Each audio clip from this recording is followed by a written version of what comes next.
அவருடைய சித்தத்தின்படி தெரிந்து கொள்ளப்பட்ட இந்த வார்த்தை லூக்கா எழுதின சுவிசேஷம் 2வது அதிகாரம் முதல் 7 வசனங்கள். அந்நாட்களிலே உலகமெங்கும் குடிமதிப்பு எழுதப்பட வேண்டும் என்று அகஸ்து ராயனால் கட்டளை பிறந்தது. சிரியா நாட்டிலே சிரேனியு என்பவன் தேசாதிபதியாயிருந்த போது இந்த முதலாம் குடிமதிப்பு உண்டாயிற்று.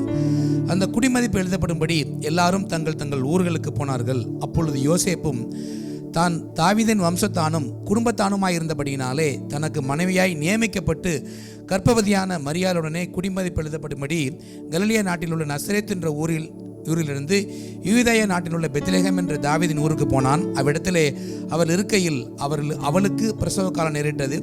அவள் தன் முதற்பேரான குமாரனை பெற்று சத்தியத்திலே அவர்கள் இடமில்லாதபடியினால் பிள்ளையை துணிகளில் சுற்றி முன்னணியில் கிடத்தினாள். ஆமென். ஒவ்வொரு கிறிஸ்மஸ் காலங்களிலும் வாசிக்கப்படுகிற ஒரு வார்த்தையாக இருக்குது இல்லையா? பல நேரங்களில் வாசிக்கிறோம். நம்மளுக்கெல்லாம் தெரிஞ்ச பாடல் பெத்தலையில், அதாவது பெத்தலையின் ஊரோரம் சத்திரத்தை நாடின்லாம் பல பாடல்கள் நம்ம பாடுறதை பார்க்குறோம். கிறிஸ்மஸுக்கு எப்பயும் வாசிக்கிற ஒரு பாரம்பரியமான ஒரு வார்த்தை அல்ல. இதனுடைய மதிப்பை கொஞ்சம் தியானித்து பார்ப்போம். அந்நாட்களில் உலக மதிப்பு எழுதும்படி அந்த ரோமர்களுடைய ஆட்சி காலத்தில் அகஸ்து ராயன், இந்த அகஸ்டஸ் சீசர்ஸ், அவன் தான் ரொம்ப பெரிய ஒரு ஆளாக இருந்தான். எங்கேயோ இருந்த ரோமாபுரி, அதாவது இஸ்ரேல் தேசத்திலேருந்து 1000 கிலோமீட்டருக்கு அப்படி இருக்க ரோமாபுரியிலேருந்து ஒரு கட்டளை பிறக்கும்படி அங்கே செய்கிறான். என்ன செய்கிறான்? எல்லாரும் குடிமதிப்பு எழுதப்படும்படி அப்படின்னு சொல்லிட்டு. அப்படின்னா என்ன? ஒரு சென்சஸ் எடுக்கணும். இப்போ நம்ம ஊர்லலாம் பாருங்கள், ஆதார் எடுக்கிற மாதிரி அல்லது இது எடுக்கிற மாதிரி இல்லையா, ரேஷன் கார்டு எடுக்கிற மாதிரி. ஏன் இந்த காரியங்கள் சம்பவிக்குது என்று பார்த்தால், இயேசு கிறிஸ்து தேவனுடைய தீர்மானத்தின்படி அவர் பிறக்க வேண்டிய இடம் பெத்லெகேமாக இருந்தது. ஆனால் யோசேப்பும் அந்த அவளுக்கு நியமிக்கப்பட்டிருந்த அந்த மரியாளும் இருந்த இடம் எங்கே இருந்தது? அவர்கள் நாசரேத் என்ற ஊரில் இருந்தாங்க, கலிலேயா தேசத்தில் இருந்தாங்க. நாசரேத்துக்கும் பெத்லெகேமுக்குள்ள தூரம் இன்னைக்கு நீங்கள் கூகுள் மேப் இருக்கிறதுனால தேடி பார்க்கலாம். இட்ஸ் அபவுட் 151 கிலோமீட்டர்ஸ் அல்லது 90 மைல். அவர்களை அந்த தேசத்திலிருந்து வாக்களிக்கப்பட்ட மீகால் எழுதப்பட்ட ஒரு வார்த்தை பாருங்கள். மீகா 5:2 எழுதப்பட்ட ஒரு தீர்க்க தரிசனம். அதில் நம்மளுக்கு தெரிஞ்ச ஒரு வார்த்தைகள் தான். அது அங்கே தேவன் சொல்கிற காரியம் என்னன்னு அப்படின்னா, எப்ரத்தா எண்ணப்பட்ட பெத்லெகேமே, யூதாவில் 1000 சிறிதாக இருந்தாலும் இஸ்ரவேலை ஆளப்போகிற ஒரு இடத்தில் புறப்பட்டு என்னிடத்தில் வருவார். அவருடைய புறப்படுதல் அநாதி நாட்களுடைய பூர்வத்தினுடையது என்று கிறிஸ்து பிறப்பதற்கு 700 வருடங்கள் முன்பதாக சொன்ன வாக்குத்தத்தம் ஒன்று பெத்லெகேமில் அவங்க பிறக்க வாய்ப்பே இல்லை. ஏன் அப்படின்னா, கொஞ்சம் ஜஸ்ட் நம்ம திங்க் பண்ணி பார்ப்போம். பாருங்கள், இங்கேருந்து நீங்கள் ட்ராவல் பண்ணும்போது உங்களுக்கு தெரியும், ஒரு எக்ஸ்பெக்டன்ட் மதர் இருக்காங்க அப்படின்னா ஃப்ளைட்டில் ட்ராவல் பண்ணுறதுக்கு மேக்ஸிமம் 30 வீக்ஸ் தான் இல்லையா? 32 வீக்ஸ் எக்ஸ்ட்ரா கொடுக்கலாம். அதுக்கு மேலே உங்களை they will not allow you to go. இன்றைக்கி பார்த்தீங்கன்னா நிறைய இடங்களில் அதோ பண்ண மாட்டாங்க. ஏன் அப்படின்னா, ஏதாவது ஒரு பிரசவம் வந்ததுன்னா ரொம்ப கஷ்டம் எல்லாத்துக்கும். அப்படி இருக்கும் பொழுது ஒரு நிறைமாத கர்ப்பிணியை அந்த காலத்தில் எந்த ஒரு வசதியும் இல்லாமல் இருக்கும் பொழுது தெரியாத ஒரு இடத்திற்கு 150 கிலோமீட்டர், இப்போ இருக்கிற மாதிரி ஃபெசிலிட்டி கிடையாது, அவங்க கழுதை மேலேறி போகணும். 3 நாள் பிரயாணத்தில் அவர்கள் போக வேண்டும் என்றால் நம்ம யாரும் போக மாட்டோம். எல்லாருக்கும் நம்ம ஒரு கம்ஃபர்ட் ஜோனில் தான் நம்ம இருப்போம் இல்லையா? நான் ஏன் இந்த இடத்துல ரிஸ்க் எடுக்கணும்னு நம்ம நினைக்கிறோம். நம்முடைய வாழ்க்கையில் இது போதும், என்கிட்ட இருக்கிற கால்நடைகள் போதும் என்று நினைக்கிறோம். ஆனால் தேவனுடைய வார்த்தை நிறைவேற்றும் என்றால் அதை மாற்றுவதற்கு ஒரே வழி, எங்கே கட்டளை பிறக்கணும்? ராஜாவுடைய கட்டளை. ராஜாவோட ஆர்டரை மீற முடியுமா? நாளைக்கு எல்லாரும் நீங்கள் எமிரேட் சீட் எடுத்து தான் ஆகணும். there is no second thing thought about that. அப்போ அவன் கட்டளை சொல்கிறான், எல்லாரும் அந்த தேசத்துக்கு போய் தான் ஆகணும் பொழுது அவன் மரியாளை அந்த சூழ்நிலையிலையும் தன்னுடைய மனைவி என்று நியமிக்கப்பட்ட அவளை ஒரு ரிஸ்க் எடுத்து கூட்டிக் கொண்டு அந்த தேசத்துக்கு போகிறத பார்க்குறான். இதற்கு இன்ஸ்ட்ருமெண்டாக இருந்தது யார்? அகஸ்து ராஜா, அந்த கிங் அகஸ்து சீசர் இருந்தான். ராஜாக்கள், அவன் பெரிய ராஜாவன் இருந்தான். கிறிஸ்து பிறக்கும் பொழுது கிறிஸ்து எங்கே பிறந்தார்? ஒரு சாதாரண மாட்டுத் தொழுத்தில் பிறந்தவராக இருந்தார். அவரை அங்கே பிறக்க வைப்பதற்கு தேவைப்பட்ட காரியம் அந்த நாட்களில் ஆட்சி செய்து கொண்டிருந்த அந்த அகஸ்து ராயன் என்று எழுதப்பட்டிருக்க ஒரு காரியமாக இருக்கிறது. அப்போ என்ன நம்ம பார்க்கிறோம்? தேவன் யாரை கொண்டும் கூட அவருடைய சித்தத்தை நிறைவேற்றக்கூடிய ஒரு தேவனாக இருக்கிறார். இன்றைக்கு நீங்கள் நினைக்கலாம், தேவனுடைய வாக்குத்தத்துக்கு எனக்கும் சம்மந்தமே இல்லை, 2024 கடைசி பகுதியில் இருக்கிறேன், நான் இருக்க வேண்டிய இடம் வேற, எப்படி நடக்கும், என்னால் செய்ய முடியாது, வாய்ப்பே இல்லை நினைக்கலாம். ஆனால் தேவன் அதை செய்ய வல்லவராக இருக்கிறார். அகஸ்து Rayan he was so powerful yet he was a puppet. நீதிமொழிகள் 21 வாசிக்கிறோம், ராஜாக்களுடைய இருதயம் தேவனுடைய கையில் இருக்கிறது. தேவன் எதை கொண்டும் யாரை கொண்டும் எப்படி வேணாலும் செய்வார். அவருடைய வாக்குத்தத்தை நிறைவேற்ற இந்த உலகத்தை தடுத்து நிறுத்துகிற மனுஷன் யாருமே இல்லை. ஆண்டவர் எல்லா சூழ்நிலைகளையும் நினைக்க முடியாத வாய்ப்பில்லாத காரியங்களையும் நடத்தி முடிக்கிற தேவன் நம்முடைய தேவன். அதான் கிறிஸ்துவனுடைய செய்தி. கிறிஸ்து பிறக்க வேண்டும் என்றால் பெத்லெகேமில் பிறக்கணும். அடுத்த ஒரு பகுதியை நம்ம பார்ப்போம். அன்றைய தினத்தில் தன்னுடைய ராஜ்யத்தில் இருந்த அந்த கிறிஸ்து என்பது யார் என்று அந்த அகஸ்து ராயன் தெரியாது. he was living in an opulent house இல்லையா, எவ்வளோ பெரிய ஒரு பேலஸில் இருந்திருக்கலாம். ஆனால் அவனுக்கு ஒரு கிறிஸ்து பிறந்தது ஒரு தெரியாத ஒரு காரியமாக இருந்தது. யாரோ ஒருத்தன், ஒரு அடிமை தேசம், எங்கேயோ ஒரு பிள்ளை பிறந்திருக்குது, அதை குறித்து அவனுக்கு அக்கறை இல்லை. இன்றைக்கு ஒரு வேளை நம்ம நினைக்கலாம், கிறிஸ்துவ அன்னைக்கு பிறக்கும் பொழுது அவருக்கு வேல்யூ கிடையாது, மதிப்பு கிடையாது, யாருக்குமே தெரியாது. இன்றைக்கு கூட நம்ம நினைக்கிறோம், ஆண்டவரை நான் பின்பற்றி இருக்கிறேன், உத்தமாக நடக்கிறேன், எனக்கு என்ன வேல்யூன்னு சொல்லிட்டு. ஆனால் ஒன்று நினைத்து பாருங்கள், அகஸ்டஸ் கிங் சீசர், அந்த எம்பரர் சீசர், இன்னைக்கு அவன் நிலைமை என்ன இருக்குது? நான் வந்து ரோமில் போயிருக்கும்போது அங்கே தேடி பார்த்தேன், எங்கேயாவது அந்த அவனுடைய அரண்மனை இருக்கான்னு சொல்லிட்டு. அவனுடைய சிலையை தான் வாட்டிகன் மியூசியத்தில் வச்சுருக்காங்க. ஆனால் அன்றைக்கு ஒன்றுமே தெரியப்படாத இந்த கிறிஸ்து இன்று உலகெங்கும் அறியப்பட்டவராக இருந்தார். நேட்டிவிட்டி சீனில் உலகமெல்லாம் இருக்கிறது கிறிஸ்து பிறந்திருக்கிற அந்த முன்னணியும் அரண்மனை தான். பெரிய ராஜாவை பார்க்கல. ராஜாவுடைய பேரை யாருக்கு வைக்கிறாங்கன்னு தெரியுமா? சீசர்ன்றது ஒரு டாக்குக்கு வைக்கக்கூடிய பேராக இருக்குது இல்லையா, அல்லது ஒரு சாலடுக்கு வைக்கக்கூடிய பேராக இருக்குது. ஆனால் கிறிஸ்துவோடைய சீசருடைய பேர் யோவான். இன்னைக்கு பெரிய அந்த ரோமாபுரியிலேயே அங்கே இருக்கிற மிகப்பெரிய ஆலயம் பீட்டருடைய ஆலயம்னு வாசிக்கிறோம். அப்போ நாம் தேவனுக்கு கீழே என்னைக்கு எப்படிப்பட்ட நிலைமையில் இருந்தாலும் கூட ஆண்டோடைய வார்த்தை நம்ம கடைபிடித்து நடக்கும் பொழுது தேவன் நிச்சயமாக உயர்த்துவார். பவுல் எழுதுகிறார் 2 தீமோத்தேயு 2 அதிகாரத்தில் 2 தீமோத்தேயு 2 அதிகாரம் 11 வசனம் எப்படியா சொல்லி, இந்த வார்த்தை உண்மை உள்ளது. இந்த வேதம் சொல்கிற மாதிரி ஏதோ ஒரு காரியத்துக்காக, ஒரு பாரம்பரியத்துக்காக, ஒரு சடங்கார சாத்துக்காக நாம் தேவனை ஆராதிக்கவில்லை. தேவனுடைய வார்த்தை உண்மை உள்ளது. என்ன சொல்கிறது? அவரோடு கூட மரித்தோம் என்றால் அவரோடு பிழைத்திருப்போம், அவரோடு கூட பாடுகளை சகித்தோம் என்றால் அவரோடு கூட ஆளுகையும் செய்வோம். we will reign with him. நம்முடைய தேவன் சாதாரண தேவன் அல்ல, ஏதோ பிள்ளைகளை வைத்து இருக்கிற இடத்துல போன தேவன் அல்ல. அவரோடு கூட மேபி அவர் பிகினிங் மேபி ஸ்மால், நம்ம இருக்கிற சிச்சுவேஷன் மேபி ஏதோ மற்றவங்களுக்கு தெரியாமல் கூட இருக்கலாம், ஒரு அப்ஸ்கியூரிட்டியாக இருக்கலாம். ஆனால் தேவனோட கையில் நம்ம ஒப்புக் கொடுக்கும் பொழுது அப்ஸ்கியூரிட்டியில் உலகத்துக்கு முன்பதாக பிரபலப்படுத்துகிறவராய் தேவன் இருக்கிறதான் தேவனுடைய வல்லமை. அவர் நினைத்ததை செய்து முடிக்க வல்லவராக இருக்கிறார். அவர் ஏனென்றால் அவர் உண்மை உள்ளவர். 13 வசனம் இப்படியே சொல்லுது, நாம் உண்மையற்றவர்களாக இருந்தாலும் கூட அவர் உண்மை உள்ளவராக இருக்கிறார். அவர் தம்மை தாமே மறுதலிக்க மாட்டார். நீங்களும் நானும் எப்படி நினைக்கின்றது மேட்டர் இல்லை, அவர் உண்மை உள்ளவர்.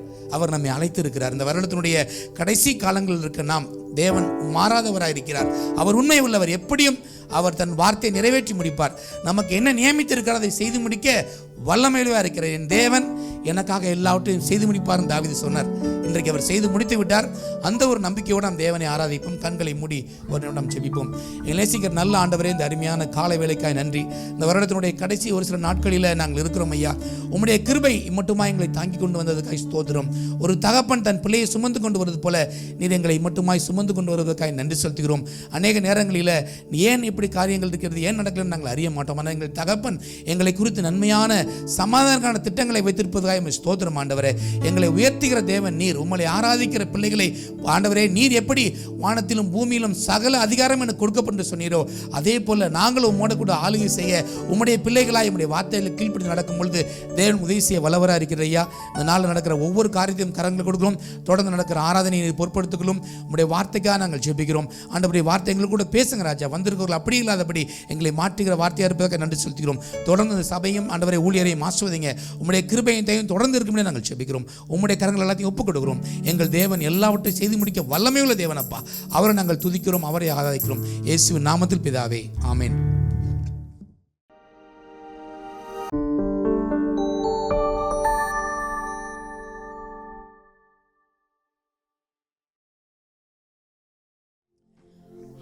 ஹல்லேலூயா. மீண்டும் ஒரு புதிய வாரத்தில் கர்த்தருடைய வார்த்தை உங்களோடு கூட பகிர்ந்து கொள்வதில் மகிழ்ச்சி அடைகிறேன். இந்த வருடத்தின் கடைசி வாரங்களுக்கு நேராய் நாம் நகர்ந்து செல்கிறோம். புதிய வருடத்திற்கு நேராய் நாம் ஆயத்தப்பட்டு கொண்டிருக்கிறோம். கர்த்தர் அவருடைய சித்தத்தின்படி நம்மை நடத்துவாராக. ஹல்லேலூயா. தொடர்ந்து நாம் இந்த மாதத்தில் நாம் வாசித்து தியானித்து வருகிற அந்த வசனத்தின் அடிப்படையில் இந்த செய்தியை உங்களுக்கு கொடுக்க ஆயத்தமாக இருக்கிறேன். எடுத்துக்கொள்வோம். ஏசாயா 35 அதிகாரத்தின் 4 வசனத்தை நான் வாசிக்க கேட்கலாம். ஏசாயா 35 4 வசனம். மனம் பதறுகிறவர்களை பார்த்து நீங்கள் பயப்படாதிருங்கள், திடன் கொள்ளுங்கள்.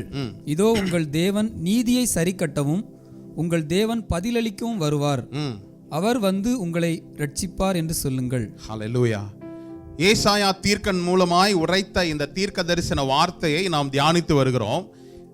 கடந்த வாரத்தில் திடன் கொள்ளுங்கள் என்று சொல்லி நாம் பார்த்தோம். பயப்படாதிருங்கள், திடன் கொள்ளுங்கள் என்று சொல்லி பார்த்தோம். இந்த வாரத்தில் அவர் நீதியை சரிகட்டவும் உங்கள் தேவன் பதிலளிக்கவும் வருவார் என்று சொல்லி உங்களோடு கூட நான் பேச வாஞ்சிக்கிறேன். இந்த கிறிஸ்துமஸ் நாளில, கிறிஸ்துவின் பிறப்பின் மத்தியில நாம் இருக்கிறோம். கிறிஸ்து பிறந்தார், எல்லாம் நமக்கு வருஷம் வருஷம் கொண்டாடுகிறோம். அவருடைய வருகையின் நோக்கம் என்ன என்பதை நாம் முதலாவது அறிந்து கொண்டால்தான் கிறிஸ்துவின் பிறப்பு, எதற்காக இயேசு கிறிஸ்து இந்த உலகத்திற்கு அனுப்பப்பட்டார் என்பதை நாம் தெளிவாய் புரிந்து கொள்ள முடியும். அப்போ இந்த நாளிலும் கூட அவர் நீதியை சரி கட்டவும் பதிலளிக்கவும் வருகிறார் என்பதை குறித்து உங்களோடு கூட நான் பேச வாஞ்சிக்கிறேன். நீதியை சரி கட்டும் தேவன் அப்படின்ன உடனே நமக்கு விரோதமாக பூமியில் யாரெல்லாம் நமக்கு விரோதமாக செய்கிறாங்களோ அவங்களெல்லாம் தீர்த்து கட்ட போறாரு அப்படின்னு தான் நம்ம அநேக நேரம் என்ன செய்கிறோம். எனக்காக இவங்க இப்படிலாம் சொல்றாங்களே, இப்படிலாம் நெருக்கிறாங்களே, வேலை ஸ்தலத்தில் இப்படிலாம் ஒடுக்குறாங்களே, குடும்பத்தில் என்னை இப்படிலாம் பிரிக்கிறாங்களே, இப்படிலாம் யோசிக்கிறோம். அந்த குறிப்பிட்ட நபர்களை குறித்து நம்ம என்ன செய்கிறோம், கர்த்தர் நீதி செய்ய வருகிறார் அப்படின்னு சொல்றோம். ஆனால் அவர் நீதி செய்வதற்கு வருகிறார் சரிதான். ஆனால் நாம் நீதியாய் நடந்து கொண்டால் மாத்திரமே நீதி செய்யும் போது நமக்கு என்ன செய்ய என்ன கொடுக்கப்படும், சரியான பதிலை கொடுப்பார், சரியான தீர்வை கொடுப்பார், சரியான தீர்ப்பை கொடுப்பார். நாமும் கூட இந்த உலகத்தாரை போலவே வாழ்ந்து கொண்டிருந்தா கர்த்தர் எனக்கு நீதி செய்யணும்னா அவருடைய கோபாக்கினை நம்ம மேல என்ன செய்யும், வரும். அப்போ கர்த்தர் நீதியை சரி கட்டவும் அவர் பதிலளிக்கவும் வருகிறார் என்ற இந்த வேத வசனத்தின் அடிப்படையில் ஒரு சில காரியங்களை உங்களோடு கூட நான் பேச வாஞ்சிக்கிறேன். முதலாவது, தேவன் இயேசுவானவர் இந்த பூமியில் வந்த நாள் முதல், அவர் பிரசங்கத்தை தொடங்கின நாள் முதல் அவர் பரலோக ராஜ்யத்தை குறித்தும் கிறிஸ்துவையும் இல்ல தேவனையும் கர்த்தரையும் அவருடைய ஜனங்களையும் பிரித்த சத்ருவின் மேல் அவர் என்ன செய்தாரு, அவர் எப்பொழுதுமே ஒரு கோபத்தோடு கூட இருந்தார். தேவனையும் மனிதனையும் பிரித்த சத்ரு அவனுக்கு நீதியை சரி கட்டும்படியாக கர்த்தர், அவருடைய பிரையாரிட்டி என்னது, இழந்து போன ஜனங்களை தேடவும் ரட்சிக்கவும் தான் அவர் வந்தார் என்று சொல்லி நாம் அநேக முறை இந்த வார்த்தைகளை கேட்டிருக்கிறோம். அப்போ நீதியை சரி கட்டுகிற தேவன் அப்படின்னா என்ன, நீதியை என்ன சரி கட்டுகிறார் நம்ம ஏற்கனவே பார்த்தோம். எபிரேயர் 10:30 நான் வாசிக்கிறேன். எபிரேயர் 10:30 பழிவாங்குதல் எனக்குரியது, நானே பதில் செய்வேன் என்று கர்த்தர் சொல்லுகிறார். கர்த்தர் தம்முடைய ஜனங்களுக்கு நியாயம் தீர்ப்பார் என்று சொன்னவர்கள் இன்றைக்கு இன்னார் என்று அறிவேன் என்று சொல்லி முடிக்கிறோம். அப்புறம் பழிவாங்குதல் எனக்குரியது, நானே பதில் செய்வேன் அப்படின்ற வார்த்தையை அவர் தீர்க்கமாய் சொல்றார். அப்போ பழி வாங்குவது மனிதர்களுடைய காரியம் அல்ல, பழி வாங்குதல் தேவனுக்குரியது. அப்போ அவர் நீதியை சரி கட்டுவதற்கு முன்பதாக நாம் முதலாவது நீதியின் பாதையில நடந்துகிறோமான்றதான் செக் பண்ணணும். ஏன் கர்த்தர், ஒருவேளை நம்ம யோசிக்கிறோம் இந்த கிறிஸ்துமஸ் பிறப்புல இயேசுவை அவருடைய சொந்த குமாரனை கடைசியா வேற வழியே இல்லாம இந்த பூமியில அனுப்பிட்டாரு அப்படின்னு அல்ல. நம்ம நிறைய நேரம் யோசிக்கிறோம், எல்லாம் ட்ரை பண்ணி பார்த்துட்டாரு. நீதியை சரி கட்டுவது அப்படின்னா வேற வழியே இல்லை. கர்த்தர் எல்லாரையும் முதலாவது என்ன செய்தாரு, ஆசாரியர்களை கொடுத்தார், லேவியர்களை கொடுத்தார், அவர்களை கொண்டு என்ன செய்தார், கர்த்தர் ஜனங்களை வழி நடத்தினாரு. அடுத்ததாக என்ன செய்தாரு, நியாயாதிபதிகளை உருவாக்கினார், அதுக்கப்புறம் ராஜாக்களை உருவாக்கினார். இவர்கள் எல்லாவற்றிலும் முடியாததுனால கர்த்தர் இயேசுவை அனுப்பினாரா? அவருடைய திட்டம் அதுவாக இருந்ததா? இல்ல. எடுத்துக்கொள்வோம் பாருங்க, ஆதியாகமம் 3ஆம் அதிகாரத்துல 15வது வசனம். உனக்கும் ஸ்திரீக்கும் உன் வித்துக்கும் அவள் வித்துக்கும் பகை உண்டாக்குவேன், அவர் உன் தலையை நசுக்குவார், நீ அவர் குதிங்காலை நசுக்குவாய் என்றார். ஹல்லேலூயா. முதல் மனிதன் தேவனுடைய வார்த்தைக்கு கீழ்ப்படியாமல் போனதுனால பாவம் என்கின்ற காரியங்கள் அவன் என்ன செய்தது, கர்த்தரையும் அவனையும் விட்டு என்ன செய்தது, பிரித்தது. முதல் பாவம் என்பதே என்னது, கீழ்ப்படியாமை. இந்த வார்த்தை நல்லா கவனிச்சுக்கோங்க. கீழ்ப்படியாமை நம்ம என்ன நினைக்கிறோம், ஏதோ ஒரு சின்ன விஷயம் தானே, நான் பெரிய பாவம் செய்யலன்னு நினைக்கிறோம். ஆனால் முதல் பாவம் கீழ்ப்படியாமை நிமித்தமாக தான் உலகத்துக்கு என்ன செய்தது, வந்தது. அப்போ இங்க பார்க்கிறோம், கீழ்ப்படியாமையினால ஏற்பட்ட பாவத்தின் விளைவு கர்த்தர் எல்லாரும் என்ன செய்தாரு, சபித்தார்.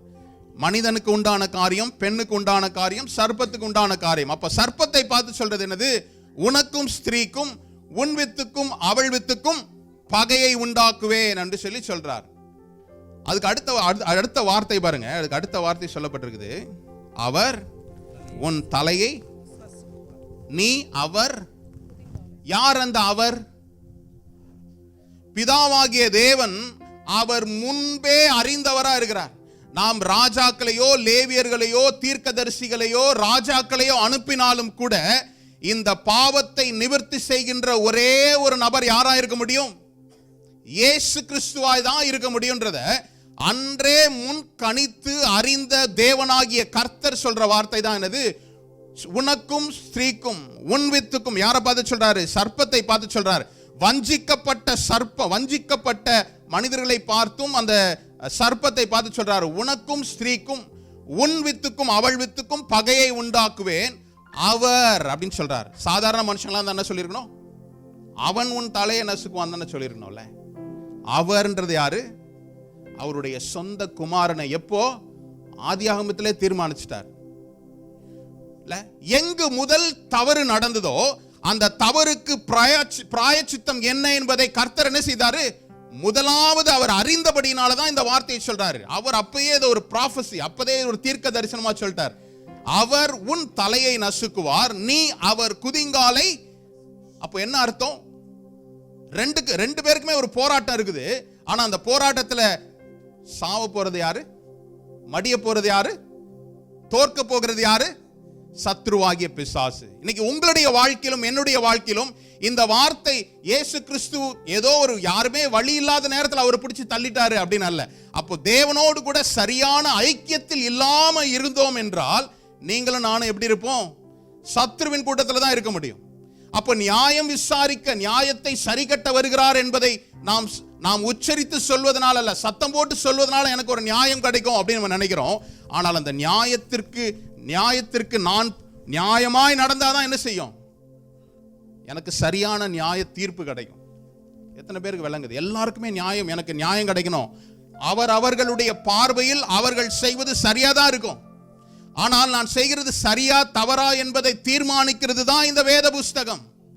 நான் என்னுடைய வாழ்க்கையை வேதத்தின் அடிப்படையில் அமைத்துக் கொண்டு என்னுடைய வாழ்க்கையை கட்டமைத்துக் கொள்வேன் என்றால், தேவனாகிய கர்த்தர் நீதி செய்ய வரும்போது எனக்கு சரியான நியாய தீர்ப்பு என்ன செய்யும்? கிடைக்கும், தீர்வு கிடைக்கும். திடீர்னு ஒரு மனுஷன் உங்க வீட்டுக்கு வரான், யாருன்னே தெரியாது, நல்லா அழுக்கு ட்ரெஸ்ஸை போட்டுட்டு உங்க வீட்டில் வந்து குளிச்சுட்டு நல்லா சாப்பிட்டுட்டு கொஞ்சம் தூங்கிட்டு போறேன் அப்படின்னா எத்தனை பேர் அன்போடு ஏற்றுக்கொள்வீங்க? சும்மா சொல்லுங்க, பரவாயில்ல, நான் ஸ்பிரிச்சுவலாம் இல்லை, இது நார்மலா. எத்தனை பேர் ஏற்றுக்கொள்வோம்? ஆமா, கிஃப்டி தானே, அப்பா நல்லா ஏற்றுக்க எல்லாரையும் இல்லை. எத்தனை பேர் உண்மையிலே ஏற்றுக்கொள்வோம்? கோயிலில் இருக்கிறதுனால நிறைய பேர் கையை தூட்டுறீங்க, ரூபாவும் கை தூக்குறாங்க, ஏற்றுக்குவோம் அப்படின்னு. ஆனால் நம்ம ஏற்றுக்கொள்வோமா? ஏன் ஏற்றுக்கொள்ள மாட்டோம்? அது ஒரு பாதுகாப்புனது அல்ல. யாருன்னே எனக்கு தெரியாது, எதற்காக வருகிறார் என்பது எனக்கு தெரியாது. என்னையும் என்னுடைய குடும்பத்தையும் பாதுகாப்பதற்காக நான் என்ன செய்ய போறதில்லை. யாருன்னே தெரியாத ஒரு ஸ்ட்ரேஞ்சரை நான் என்ன செய்ய போறதில்லை. அழுக்கோட இருக்கிறார், நீங்க வாங்க எங்க வீட்டில் வந்து குளிச்சுட்டு சாப்பிட்டுட்டு தூங்கிட்டு போங்க, நம்ம என்ன செய்ய போறதில்லை. ஆமா, சொல்ல மாட்டோம். அப்போ தேவனுக்கும் எனக்கும் உள்ள ஐக்கியத்தில் ஏன் அந்த மனிதனை நான் அறியாததுனால நான் என்ன செய்யல, இடம் கொடுக்கல. அப்போ தேவனை நீங்களும் நானும் சரியா அறிந்து கொள்ளனா, அவர் சொன்னார்ல, நான் போய் பரலோகத்தில் ஒரு வாசஸ்தலத்தை ஏற்பாடு பண்ணிட்டு உங்களை கூப்பிடுறேன்னு. அவர் ஏற்பாடு பண்ணின அந்த வீட்டுக்குள் பிரவேசிக்கணும்னா நீங்களும் நானும் அவர் என்ன செய்திருக்கணும்? அறிந்திருக்கணும். வாயினால் அறிக்கை செய்வது அல்ல, நீதியை நடப்பிக்கணும். வேத வசனத்தின்படி என்னுடைய வாழ்க்கையை கட்டமைத்துக் கொள்வதுதான் நீதி. யாரு நீதிமான்? நீதிமான், ரைச்சஸ்னஸ்னா என்னது? நீதிமான்னா என்னது? வேத வசனத்திற்கு எனக்கு தெரிவிக்கப்பட்ட, எனக்கு வெளிப்படுத்தப்பட்ட வேத வசனத்திற்கு விரோதமாய் நான் செய்யாதபடி என்னை காத்துக் கொள்வதுதான் நீதிமான். வேதத்தை ஏன் நம்ம படிக்கிறோம்? அதன் படித்த வேத வசனத்தை நான் கை கொள்ளும்படி நான் என்ன செய்யணும்? அனுதினமும் பிரயாசப்படுவது தான் எனக்கு நீதிக்கு நேரம் நடத்தும். நம்ம பாடணும், கிருபையை கொடுங்க. கிருபை எதுக்கு? கிருபை இந்த உலகத்துல உத்தமமா வாழ்வதற்கு, இந்த உலகத்துல உண்மை உள்ளவனாய் ஜீவிப்பதற்கு, இந்த உலகத்துல கிறிஸ்துவை அடையாளப்படுத்துவதுதான், அதுதான் நீதியுள்ள வாழ்க்கை. அப்போ நீதியை சரி கட்ட வரணும் அப்படின்னா நான் முதலாவது எப்படி இருக்கணும்? நீதியுள்ளவனா இருக்கணும். சாலோமன் இடத்துல 2 பேர் போனாங்க, 2 பெண்மணி போனாங்கல்ல, இது என்னோட குழந்தை தான், என்னோட குழந்தை. 2 பேரும் கேட்டாங்க. இவர் என்ன சொன்னாரு? சரி, ஒரு வாளை கொண்டு வாங்க, என்ன செய்வோம், பட்டயத்தை கொண்டு வாங்க, வெட்டி 2 பேருக்கு பாதி கொடுத்துடலாம். ஒருத்தி என்ன சொன்னா, அதுதான் சரியான தீர்ப்பு. இன்னொருத்தி என்ன சொன்னா, வேணாம். உண்மை ஒவ்வொரு நாளும் ஏதோ ஒரு நாள் வெளிச்சத்துக்கு வரும். அப்போ எனக்குள் ஒரு உண்மைத்தன்மை என்பது வேத வசனத்திற்கு புறம்பாய் நான் நடக்காதபடி என்னை தற்காத்துக் கொள்வதுதான் நீதியுள்ள ஜீவியம். அப்போ நீதியாய் நான் நடக்கும்போது எனக்கு ஒரு அநீதியை ஏற்படுத்தப்பட்டதுன்னா அதிலிருந்து தற்காத்துக் கொள்வதற்கு கர்த்தர் எனக்கு என்ன செய்கிறாரு? நீதி செய்கிறவராய் அவர் வருகிறார்ல. அதுதான் நீதி என்கின்ற ஒரு காரியம். அப்போ இங்க சொல்லப்பட்டது, அவர் உன் தலையை நசுக்குவார்.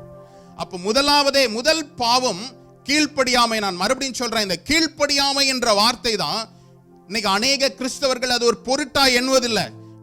வேத அறிவு இருக்குது, வேத ஞானம் இருக்குது, வேத விளக்கங்கள் எல்லாம் அப்படி கிளீனா தெரியுது. ஆனால் செயல்பாடு இல்லை, கீழ்ப்படிதல் இல்லை. எப்பொழுது ஒரு மனிதன் தெரிந்தும் கீழ்ப்படியாம போறானோ அவனுடைய உணர்வு என்ன செய்யும்? மங்கி போகும். ஒரு முறை நீங்க கீழ்ப்படியாம பழகிட்டீங்கன்னா அடுத்த முறை என்ன செய்ய முடியாது.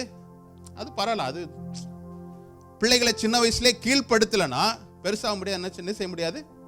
கண்டிக்கவே முடியாது. சிறு வயசுலேயே நீங்க கண்டித்தாதான் பெருசாகும்போது என்ன செய்ய முடியும்? நீங்க ஒரு பார்வையில் அந்த பிள்ளை என்ன செய்யும், இது தவறுன்னு தெரிஞ்சு என்ன செய்ய முடியும். அப்போ நீதியாய் நடப்பிப்பது என்பது வேத வசனத்தை கை கொள்வதனால் நான் நீதியாய் என்ன செய்ய முடியும்? காத்துக்கொள்ள முடியும். அப்போ தேவனாகிய கர்த்தர் முன் அறிந்தவராய் அவர் இந்த பாவ நிவர்த்தி என்ன செய்யும்? மனிதனால் உண்டான இந்த பாவம் நிவர்த்தியாக்கும்படி கிறிஸ்து என்னும் தன்னுடைய குமாரனாகிய இயேசுவை தான் இந்த உலகத்துக்கு என்ன செய்யணும்? அனுப்பினால்தான் இது நடக்கும் அப்படின்றத அவர் என்ன செய்தாரு? முன் அறிந்தவரா இருக்கிறார். சரி, இங்க சொல்லப்பட்ட 2 வித்துக்கள் இல்லை, உனக்கும் ஸ்திரீக்கும், உன் வித்துக்கும் அவள் வித்துக்கும். சரி, பிசாசினுடைய சர்ப்பத்தினுடைய வித்து என்னவா இருக்குது? சர்ப்பமாகிய சத்ரு எங்கிருந்து தள்ளப்பட்டான் என்பதை நாம் அறிந்திருக்கிறோம் இல்ல. முதலாவது அவன் எதனால் வானத்திலிருந்து விழ தள்ளப்பட்டான்? ஏசாயா 14ஆம் அதிகாரத்தில் பார்க்கிறோம். எதனால் அவன் கீழே தள்ளப்பட்டான்? பெருமையினாலே. அப்போ சத்ருவாகிய பிசாசு இன்று மனித குலத்திற்கு விதைக்கின்ற வித்தினது பெருமை. நான் நீதியாய் நடக்க முடியாதபடி அநீதியின் பாதையில் என்னை கொண்டு செல்வதற்கு முதலாவது என்ன செய்யறான்? வித்துனா என்னது? விதை. அவ்வளவுதான். பெருசா ஒண்ணு போட. நீங்க அவ்வளோ பெரிய ஆலமரமா இருந்தாலும் அந்த ஆலமரத்தினுடைய விதை எப்படி இருக்கும்? எத்தனை பேர் ஆலமரத்துல இருந்து பழத்தை பார்த்து விதையை பார்த்துருக்கிறீங்க? ரொம்ப சின்னதா தான் இருக்கும் விதைக்கும் மரத்துக்கும். ஆமா. ஆனால் சத்ருவுடைய வித்து முதலில் அவனுக்கு என்னது? பெருமையினால் அவன் வீழ்ந்து போனான். இன்றைக்கு சத்ருவுடைய வித்து பெருக்கத்தினால் ஜனங்கள் என்ன செய்றாங்க? தேவனை விட்டு பின்மாறி செல்கிறாங்க. முதலாவது என்னது? அவன் பெருமையை கொண்டு வருகிறான். அடுத்தது அவனுடைய ஆயுதம் என்னவா இருக்குது? ஏவாளை சந்திக்கிறான். இச்சித்து அவளுக்கு இச்சையை ஏற்படுத்தி வஞ்சித்து என்ன செய்யறான்? ஆதாமை கீழ்ப்படியாமையின் பாதையில் நடத்துகிறான். இன்னைக்கு தேவ வசனத்திற்கு நாம் கீழ்ப்படியலனா நாம் சிறிய காரியம் என்று நினைக்க கூடாது. இதுதான் ரூட். நாம் தேவனை விட்டு பின்மாறி போவதற்கு இதுதான் வேராய் அமைகிறது. என்னுடைய இருதயத்தில் நான் அநேக வேத வசனங்களை படிக்கிறேன், அநேக செய்திகளை கேட்கிறேன். ஆனால் கேட்ட செய்தியின்படி நான் செயல்படாமல் இருக்கிறேன். என்னுடைய கீழ்ப்படிதல் ஏதோ ஒரு இடத்துல என்ன ஆயிருது? ஸ்டேக்னண்டா இருக்குது, தங்கி இருக்குது. நான் நீதியை நடப்பிக்க முடியாது. உங்களுக்கு அறியாத காரியத்தை நீங்க எப்படி செய்ய முடியாதோ அறிந்த காரியத்தை நீங்க என்ன செய்ய முடியும்? என்ன பண்ண முடியும்? செயல்படுத்த முடியும். வேத வசனத்திற்கு நேரா என்னை சீர்படுத்திக் கொள்வதுதான் நீதியின் பாதையில். அப்படிதான் சொல்றாங்களே சங்கீதக்காரன். அவர் என்னை நீதியின் பாதையில் நடத்துகிறார். நான் நடக்க முடியாது. என்னுடைய சுய நீதியின்படி நான் நடப்பது அல்ல நீதி. என்னுடைய பார்வைக்கு நான் செய்யறது எதுவும் தவறு இல்லை, நல்லா தான் செய்யறேன், அப்படி அல்ல. வேத வாயிலாக வேதத்தின் அளவுகோலின்படி என்னை சீர்தூக்கி பார்த்துக் கொள்வதுதான் நீதியின் பாதை. அப்போ அடுத்த அவனுடைய ஆயுதம் என்னவா இருந்தது? வஞ்சிக்கிற ஆவியா இருக்கிறான். அதன் நிமித்தமாக கீழ்ப்படியாமை என்கின்ற காரியத்தை கட்டவிழ்த்து விடுகிறான். அடுத்தது பாருங்களேன், ஆதியாகமம் 4ஆம் அதிகாரத்தில் நம்ம பார்க்கிறோம், சகோதரருக்குள்ள என்ன செய்யறான்? பிரிவினையை உண்டாக்குறான். பிரிவினையின் ஆவியை கொண்டு வரான். அந்த பிரிவினையின் ஆவி என்ன செய்து தன்னுடைய சகோதரனாகிய ஆபேல் மேல் அவன் என்ன செய்யறான்?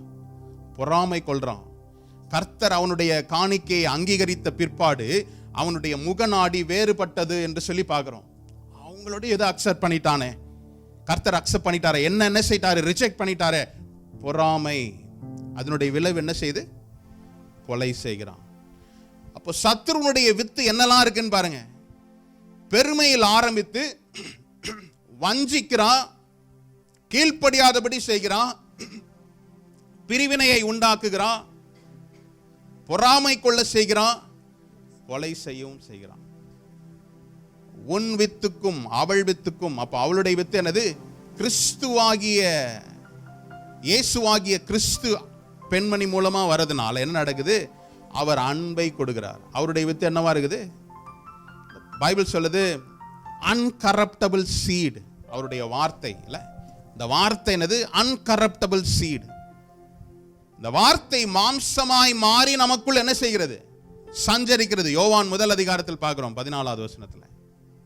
இந்த வார்த்தை மாம்சமாய் மாறி நமக்குள் சஞ்சரிக்கின்றது. அப்போ வார்த்தையின்படி வாழ்வதுதான் நீதியின் பாதையில் என்னை நடத்தி கொள்வது. அப்படி நான் நீதியின் படி நடக்கிறேன், ஆனால் எனக்கு ஒரு அநீதி நடக்குதுன்னா அந்த அநீதியை சரி கட்டும்படி தேவன் நீதியை சரி கட்டும்படி என்ன செய்யறாரு? வருவார். ஹல்லேலூயா. எத்தனை பேர் புரிஞ்சுது? நீதியை சரி கட்ட வருவார்னவனே எனக்கு விரோதிகள் எல்லாம் இன்னைக்கு கர்த்தர் என்ன செய்ய போறாரு?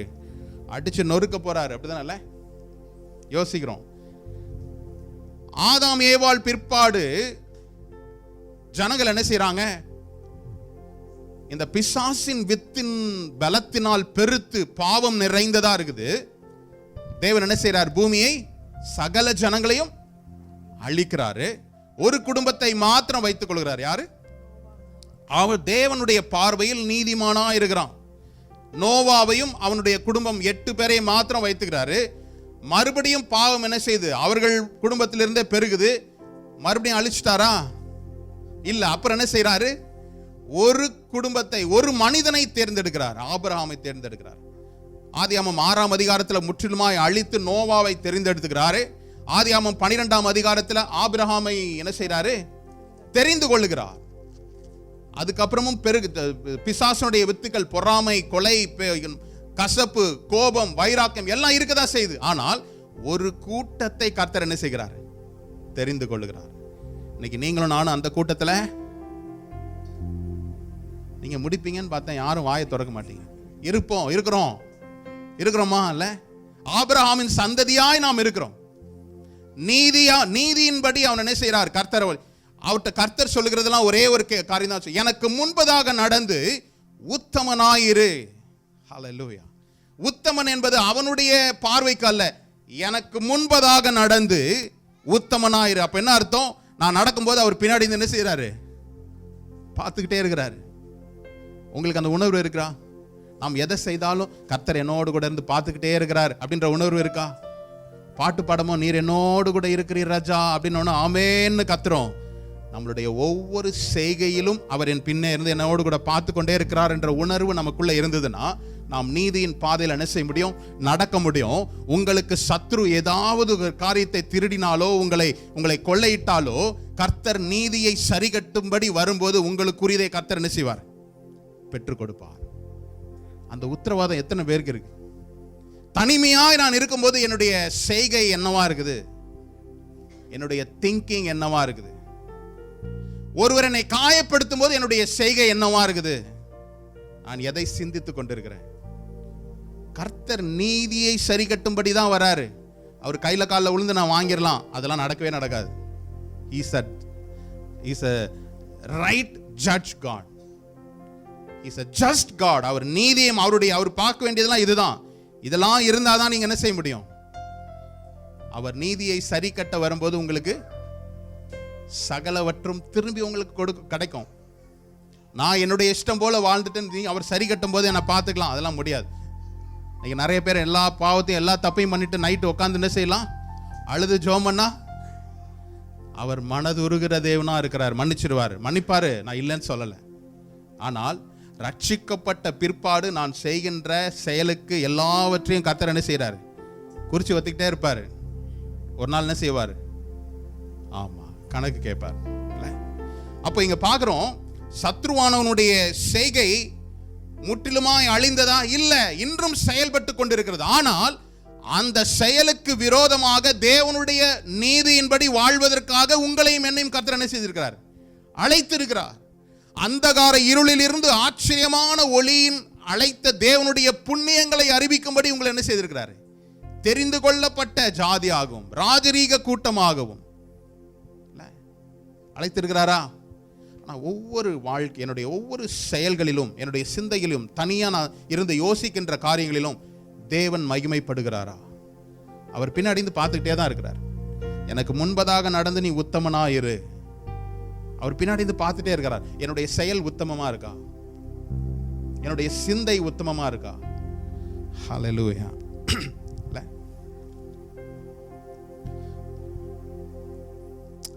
இயேசு கிறிஸ்துவின் மூலமா தான் என்ன செய்யப்படுகிற நீதி எஸ்டாப்ளிஷ் பண்ண, உறுதிப்படுத்தப்படுகிறது. இல்ல, கர்த்தர் நீதியை விளங்கும்படியாய் தான். யாரு நீதி செய்ய முடியும்? நீதியா இருக்கிறவன் தான் நீதி செய்ய முடியும். இன்னைக்கு உலகத்தின் பார்வையில் அது வேறு விதமா இருக்கலாம். யார்கிட்ட பணம் இருக்குதோ அவங்க என்ன செய்ய முடியும், புரட்ட முடியும். ஆனால் கர்த்தருக்கு முன்பதாக ஒரு நீதியாய் நடந்த ஒரு மனிதன் தான் என்ன செய்ய முடியும், நியாயம் விசாரிக்க முடியும், நீதி செயல்பட்டு நீதி செய்ய முடியும். இல்ல, பாருங்களேன், வெளிப்படுத்தின விசேஷம் 22:11 கூட நான் படிக்கும்படி கேட்டுக்கிறேன். அநியாயம் செய்கிறவன் இன்னும் அநியாயம் செய்யட்டும், அசுத்தமாயிருக்கிறவன் இன்னும் அசுத்தமாயிருக்கட்டும், நீதி உள்ளவன் இன்னும் நீதி செய்யட்டும், பரிசுத்தம் உள்ளவன் இன்னும் பரிசுத்தமாகட்டும். ஹல்லேலூயா. ஆதியாகமம் முதல் கொடுக்கப்பட்ட எல்லா வசனங்களிலும் நாம் எப்படி நடந்து கொள்ளணும், ஒரு கிறிஸ்தவன் எப்படி நடந்து கொள்ளணும்னு சொல்லி அநேக ஆலோசனை, அநேக கட்டளைகள் பிறப்பிக்கப்பட்டது. வெளிப்படுத்தின விசேஷம் எத்தனாவது, 22வது, அப்புறம் ஏதாவது இருக்கா, 23வது அதிகாரம் இருக்கா? இல்ல. கடைசி வசனத்துல, கடைசி அதிகாரத்தில் சொல்லப்பட்ட காரியம் என்னது? நான் இவ்வளவையும் உங்களுக்கு சொல்லிட்டேன். எப்படி ஒரு மனிதன் வாழணும், எப்படி ஒரு மனிதன் வாழக்கூடாது என்பதை நான் தெளிவாய் எழுதி வைத்திருக்கிறேன். ஆனா இதெல்லாம் வாசித்துட்டு நீங்க உங்க இஷ்டத்துக்கு தான் நடக்கணும்னா நீங்க என்ன செய்யுங்க, அக்கிரமம் பண்றவங்க இன்னும் அக்கிரமம் பண்ணுங்க, அசுத்தமா இருக்கிறவன் இன்னும் அசுத்தமா இருங்க, நீதி செய்கிறவன் நீதி செய்யுங்க, பரிசுத்தமா இருக்கிறவன் இன்னும் பரிசுத்தமா இருங்க. Choice is yours. உங்களுடைய தீர்வு தான். கர்த்தர் இதை சொல்லிட்டாரே, பாஸ்டர் இதை சொல்லிட்டாரே, கட்டாயம் நான் செய்யணும், அது ஒரு நாள் என்ன செய்யாது, நிலைக்கவே நிலைக்காது. பவுல் அழகா எழுதுனான், என்னுடைய do it not in my present also அப்படிங்கிறான். நாங்க இருக்கிறதுனால அல்ல, நான் இல்லாத போது நீங்க என்ன செய்யுங்க, கடைபிடிங்க. முழுமையாய் நான் தீர்மானித்தால் தான் கர்த்தருடைய வார்த்தை நீதியின்படி நான் என்ன செய்ய முடியும், நிலைநாட்டிக் கொள்ள முடியும். நான் நீதி தவறுவதனால உலகத்தின் காரியங்களை நான் பெற்றுக்கொள்வதற்கு லகுவா இருக்குது. உலகத்தில் நான் அநேக காரியங்களை ஆதாயப்படுத்திக் கொள்ளலாம் அப்படி நம்ம நினைக்கிறோம். ஆனால் கிறிஸ்துவின் நிமித்தம் நீங்க இழந்து போன காரியங்களை கர்த்தர் நியாயம் விசாரிக்கும் போது, நீதி சரி கட்டும் போது என்ன செய்வாரு, அவர் ஈடாய் உங்களுக்கு என்ன செய்வார், பெரிய காரியங்களை செய்ய முடியும். இல்ல, எடுத்துக்கொள்வோம் பாருங்களேன். ரோமர் 5ஆம் அதிகாரத்தின் 18-19 வசனங்களை கூட நாம் வாசிக்கலாம்.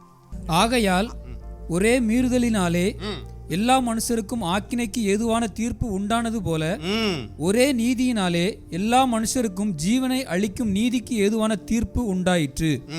அன்றியும் ஒரே மனுஷனுடைய கீழ்ப்படியாமையினாலே அநேகர் பாவிகளாக்கப்பட்டது போல, ஒருவருடைய கீழ்ப்படிதலினாலே அநேகர் நீதிமான்களாக்கப்படுவார்கள். ஹல்லேலூயா. தெளிவாய் சொல்லப்பட்டிருக்கு பாருங்களா. அன்றியும் ஒரே மனுஷனுடைய கீழ்ப்படியாமையினாலே அநேகர் பாவிகளாக்கப்பட்டது போல. யாரை குறித்து சொல்றாங்க? அப்ப கீழ்ப்படியாமைன்றது பாவத்தினுடைய முதல் ஸ்டெப் தான், பாவம் தான்.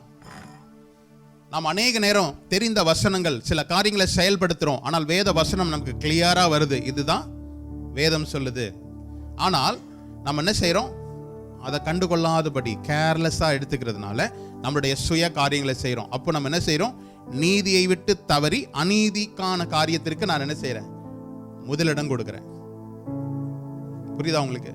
நான் அநீதியான காரியங்களை செயல்படுத்தும் போது கர்த்தர் எனக்கு நீதி செய்வார் என்று எதிர்பார்ப்பது ஆபத்தான காரியம் இல்ல? ஏன்னா வேத வசனம் இருபுறம் கருக்குள்ள எந்த பட்டயத்திலும் கூர்மையானது. நான் தப்பு பண்ணிட்டு போடுங்க என்னுடைய சத்துருவை அப்படின்னா திருப்பி வரும்போது என்ன செய்யும்? என்னையும் காயப்படுத்தும். இப்போ நீதி எனக்கு, வார்த்தை எனக்கு தெரியுது, ஆனால் நான் கை கொள்ளாம நான் சும்மா கேட்கிறவனா மட்டும் இருக்கிறேன் அப்படின்னா கர்த்தர் நீதி செய்யும் போது அது எனக்கு என்ன செய்யும்? பாதகமாக விளங்கும் இல்ல? அப்போ கீழ்ப்படியாமையினால விழுந்து போன மனிதனை மீண்டும் ஒரு கீழ்ப்படிதலினாலே கர்த்தர் என்ன செய்யறாரு? மனித குலத்தை நிலைநிறுத்துகிறார், தூக்கி பிடிக்கிறார். அப்போ கீழ்ப்படியாமல் விழுந்து போன மனிதனை, மனித குலத்தை மீண்டும் கீழ்ப்படிதலினாலே கர்த்தர் இயேசு கிறிஸ்து என்ன செய்யறாரு? ஒரு ஸ்டாண்டர்டை உருவாக்குறார். இந்த ஸ்டாண்டர்ட் படி நீங்களும் வரணும்னு கர்த்தர் என்ன செய்யறாரு? விரும்புகிறார். ஆகவேதான் அவர் போகின்ற இடங்களிலெல்லாம் பிரசங்கம் பண்றார், போதிக்கிறார். பரலோக ராஜ்யத்தை பூமியில் நடத்தும்படி உங்களையும் என்னையும் என்ன செய்யறாரு? உந்தி தள்ளுகிறார். பரலோகத்துக்கு போனதுக்கு அப்புறமா தான் பரலோக வாழ்க்கை அல்ல, பூமியிலே கர்த்தரை ஏற்றுக்கொண்ட ஒவ்வொரு தேவ பிள்ளைகளும் பரலோக ராஜ்யத்தை பூமியில் கொண்டு வருவதுதான் அவர்களுடைய முதல் குறிக்கோளா இருக்கணும். கர்த்தரை நான் அறிஞ்சிட்டேன், நான் என்ன ஒப்பு கொடுத்துட்டேன் அப்படின்னு சொல்லி என்னுடைய இஷ்டத்துக்கு வாழ்வதற்கு அல்ல. ஹல்லேலூயா. அவர் கீழ்ப்படிந்ததுனால மாத்திரம்தான். கீழ்ப்படிதல்ன்றத நம் இயேசு கிறிஸ்துவை நீங்க ஒரு தராசில வச்சுக்கோங்க. கீழ்ப்படிதல்னா என்னது? இயேசு கிறிஸ்து எல்லாவற்றிலும் கீழ்ப்படிந்தார். நம்ம என்ன செய்யறோம்? நமக்கு சாதகமா இருந்தா உடனே கீழ்ப்படிறோம், பாதகமா இருந்தா வேற வசனத்தை தேடுறோம். அப்படிதானே? வேற ஏதாவது மாற்று வசனம் இருக்கா? இல்ல. அவர் பாருங்க, மரணம் தனக்கு சம்பவிக்க போகிறது என்பதை அறிந்தும் பிதாவினுடைய சித்தத்திற்கு தன்னை என்ன செய்தாரு? அதுதான் கீழ்ப்படிதல். வேத வசனம் உங்களுடைய வாழ்க்கையில வெளிப்படுகிறதுனா அந்த வசனத்திற்கு என்னை தாழ்த்தி கீழ்ப்படுத்துவது, எனக்கு அதற்கு கீழ்ப்படுத்துவது தான் கீழ்ப்படிதல். நான் வேதத்தை அறிந்திருப்பது எனக்கு நல்லதுதான், ஆனால் அறிந்திருந்த வார்த்தைகளை நான் கை கொள்ளுகிறேனா என்பதுதான் முக்கியம். புரியுதா? அப்ப நான் நீதியின் பாதையில நடப்பதற்கு வார்த்தை எனக்கு என்ன செய்யுது? அவசியமா இருக்குது. ஆகவேதான் இயேசு கிறிஸ்துவை என்ன செய்யறாரு? நியாயாதிபதியாக, நீதி செய்கிறவர்களாய் அவர் என்ன செய்யறார்? கர்த்தர் ஏற்படுத்துகிறார். காரணம், அவர் முழுமையாய் தன்னை கீழ்ப்படுத்துகிறார். சரி, இது நம்ம ஆவிக்குரிய அர்த்தத்துல பார்க்கிறோம். சரி, எனக்கு முன்பதாக உள்ள சத்துருக்களில் இருந்து கர்த்தர் என்னை எப்படி நீங்களாக்கி காத்துக் கொள்கிறார்? என்னாகமம் 16ஆம் அதிகாரத்தை நாம் எடுத்துக்கொள்வோம். என்னாகமம் 11ஆம் அதிகாரத்தின் முதல் வசனத்தை கூட நாம் வாசிக்கிறோம். லேவிக்கு பிறந்த கோகாத்தின் குமாரனாகிய இத்சேயாரின் மகன் கோராகு என்பவன் ரூபன் வம்சத்தில் உள்ள எலியாபின் குமாரனாகிய தாத்தானையும் அபிராமையும் பேலேத்தின் குமாரனாகிய ஓனையும் கூட்டிக் கொண்டு போதும். என்ன நடக்குது? மோசேவுக்கும் ஆரோனுக்கும் விரோதமாக ஒரு கூட்டம் எழும்புது இல்ல? எப்பொழுதுமே நீங்க நல்லது செஞ்சாலும் உங்களுக்கு எதிராக என்ன செய்யும்? ஒரு கூட்டம் இருக்கும். கெட்டது செஞ்சா கூட்டம் இருக்குமா இருக்காதா? இருக்குமா? உலகத்தோட அப்படியே சேர்ந்துக்கலாம் ஜாலியா. காம்ப்ரமைஸ்ல நம்ம எப்பயுமே நல்லது செய்யும்போது மட்டும் தான் என்ன செய்யும்? உங்களுக்கு அதுக்குரிய பாதிப்பு. நீங்க கர்த்தரை அறிவதற்கு முன்பதாக நம்முடைய வாழ்க்கை ரொம்ப தான் இருக்கும். ஏற்றுக்கொண்ட பிற்பாடு நல்லா தான் இருக்கும். ஆனா அந்த பாதையில் நடக்கும்போது தான் என்ன செய்யும்? மரம் வெறும் இலைகளாக நிற்கும் போது அது இட்ஸ் நாட் அன் அட்ராக்ஷன் இல்ல, அது ஒரு அட்ராக்டிவா இருக்காது. ஆனா பழங்கள்லாம் காய்ச்சி தொங்கும் போது என்ன செய்யும்? அந்த பக்கம் போறவங்களாம் என்ன செய்வான்? நமக்கு ஏதாவது ஒன்று கிடைக்குமான்னு என்ன செய்வாங்க? ஒரு கல் எடுத்து விட்டு அடிப்போம்ல. காரணம் என்னது? எந்த மரம் நன்மை அதனுடைய பணியை செய்கிறதோ, எந்த மனிதன் கர்த்தருடைய காரியத்தை செய்கிறானோ அவனுக்கு என்ன செய்யும்? துன்பம் ஏற்படும். அதுதான் நம்ம போன வாரம் பார்த்தோம்ல. 2 தீமோத்தேயு 3:12 அது பார்க்கறல, அதை எடுத்து படிச்சிடலாமே ஒரு வருஷம். அன்றியும் கிறிஸ்து இயேசுவுக்குள் தேவ பக்தியாய் நடக்க மனதாய் இருக்கிற யாவரும் துன்பப்படுவார்கள். தேவ பக்தியாய் நடக்கின்ற யாவருக்கும் என்ன நடக்கும்? துன்பம் உண்டாகும். அந்த துன்பத்தின் மத்தியில் தான் நான் நீதியாய் நடக்கிறேன் என்பதை என்ன செய்ய முடியும்? நிரூபிக்க முடியும். நீதியாய் நடப்பது என்பது இந்த உலகத்திற்கும் தேவனுடைய வார்த்தைக்கும் ரெண்டு வித்தியாசமான காரியம்தான். ஆனால் நான் கர்த்தருடைய வார்த்தைக்கு முன்னுரிமை கொடுத்து அதன்படி நடப்பேன், தான் அதுக்குரிய துன்பங்கள் வரும். ஆனால் அந்த துன்பத்திலும் நீங்க தாண்டி கடப்பதற்கும் எதிர்கொள்வதற்கும் கர்த்தர் உங்களுக்கு என்ன செய்வார்?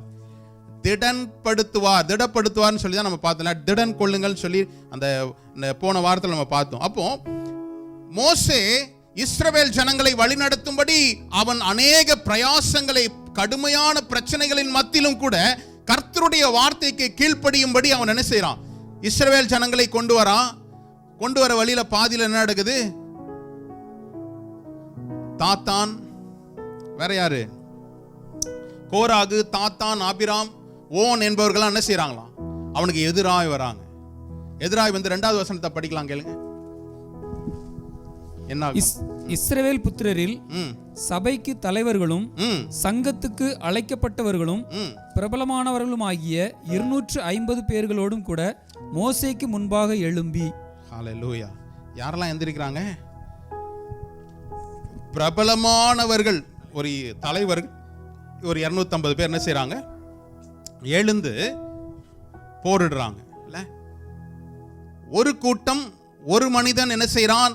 கர்த்தருடைய வார்த்தையின்படி கீழ்ப்படிந்து நடந்து கொண்டிருக்கிறான். இன்னொரு கூட்டம் என்ன செய்யுது? முதல்ல நான் சொன்ன பாருங்களேன், பிசாசினுடைய வித்து என்னவன்? பொறாமையின் நிமித்தமாக மோசேவுக்கு எதிர்கொண்டு அவர்கள் வராங்க. என்னது? உங்களிடத்துல மாத்திரம்தான் தேவன் பேசுவாரா? நீங்க மட்டும் தான் பரிசுத்தமா இருக்கிறீங்களா? கர்த்தருக்கு முன்பதாக நீங்க மட்டும் தான் உங்களை முன்னிறுத்தி கொள்ளுகிறீர்களே என்று சொல்லி அவனுக்கு முன்பதாக என்ன செய்யறான்? போராடுகிறார்கள்.